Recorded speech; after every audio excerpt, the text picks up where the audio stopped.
야곱과 함께 각자 자기 식구를 데리고 이집트로 간 이스라엘 아들들의 이름은 르브엔, 시므온, 레위, 유다, 이사갈, 스불론, 베냐민, 단, 납달리, 갓, 아셀입니다. 요셉은 이미 이집트에 있었습니다. 야곱 스라의 자손들은 모두 70명이었습니다. 요셉과 그의 형제들 그리고 그 시대의 사람들은 다 죽었습니다. 그러나 이스라엘 자손은 자식을 많이 낳아 크게 번성하고 대단히 강대해졌으며 땅에는 이스라엘 자손들로 가득 차게 됐습니다. 요셉을 알지 못하는 새로운 왕이 일어나 이집트를 다스렸습니다. 새 왕은 자기 백성에게 말했습니다. 보라, 이스라엘 민족이 우리보다 많고 강대하다. 자, 그러니 우리가 그들을 대할 때 지혜롭게 행동하자. 그렇지 않으면 그들이 더 많아져서 만약 전쟁이라도 일어난다면 우리의 적들과 연합해 우리를 대적해 싸우고 이 땅에서 떠날 것이다. 그들은 감독관을 세워 이스라엘 백성들을 억압하고 중노동을 시켰습니다. 그래서 이스라엘은 바로를 위한 곡식 창고를 쓰는 성인 비돔과 라암셋을 건축해야 했습니다. 그러나 그들이 억압하면 할수록 이스라엘 자손은 오히려 더욱 번성하고 인구도 많아졌습니다. 그러자 이집트 사람들은 이스라엘 민족이 두려워서 그들을 심하게 혹사시켰습니다.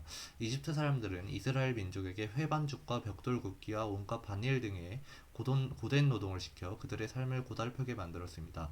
이렇듯 이집트 사람들이 시키는 일은 모두 혹독하기 그 짝이 없었습니다. 하루는 이집트 왕이 히브리 산파인 시브라와 부하에게 말했습니다. 너희가 히브리 여자들의 해산을 도울 때 그 낳는 것을 잘 보고 있다가 아들이면 죽이고 딸이면 살려라. 그러나 이 산파들은 하나님을 경외했기 때문에 이집트 왕이 시키는 대로 하지 않고 아들이라도 살려주었습니다. 그러자 이집트 왕이 그 산파들을 불러 너희가 왜 이렇게 했느냐? 왜 아들들을 살려두었느냐고 물었습니다. 그러자 산파들은 바로에게 히브리 여자들은 이집트 여자들과 달리 튼튼해 산파가 도착하기도 전에 아기를 낳아 버립니다. 라고 대답했습니다. 그래서 하나님은 산파들에게 은혜를 베푸셨습니다. 이스라엘 백성들은 번성하고 매우 강해졌습니다. 산파들이 하나님을 경외했으므로 하나님께서는 그들의 집을 번성하게 하셨습니다. 그러자 바로는 모든 백성들에게 아들을 낳으면 다 나일강에 던져버리고 딸이면 살려두라고 명령을 내렸습니다. 그때 레위 지파의 한 남자가 레위 사람의 딸과 결혼하게 됐습니다.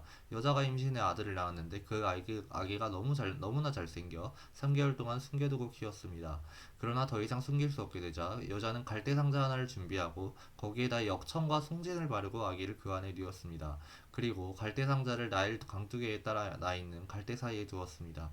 아기의 누나는 멀찌감치 서서 어떻게 될지 지켜보고 있었습니다. 그때 마침 바로의 딸이 나일 강에 목욕하러 내려오고 그녀의 시녀들은 강둑을 따라 거닐고 있었습니다. 바로의 딸은 갈대 사이에 있는 상자를 보고는 자신의 여종에게 가져오라고 시켰습니다.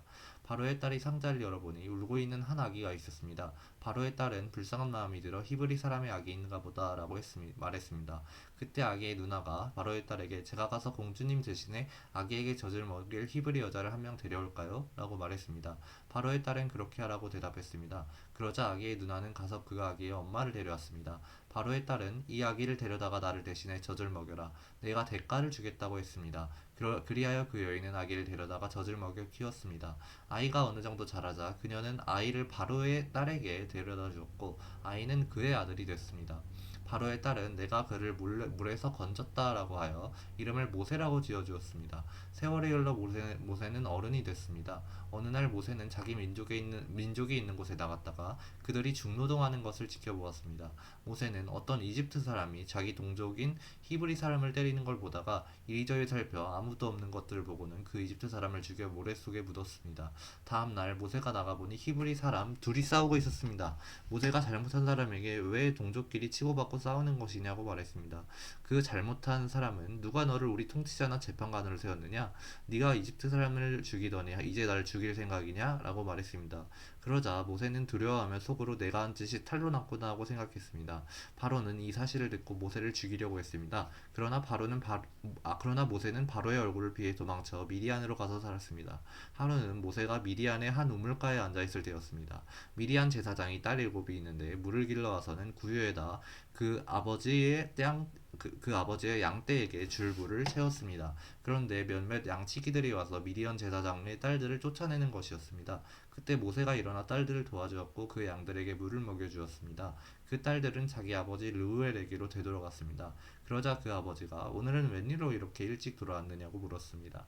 딸들은 어떤 이집트 사람이 우리를 양치기들에게서 구해주었어요. 게다가 우리를 위해 물도 길어주고 양들에게도 물을 먹여주었습니다고 대답했습니다.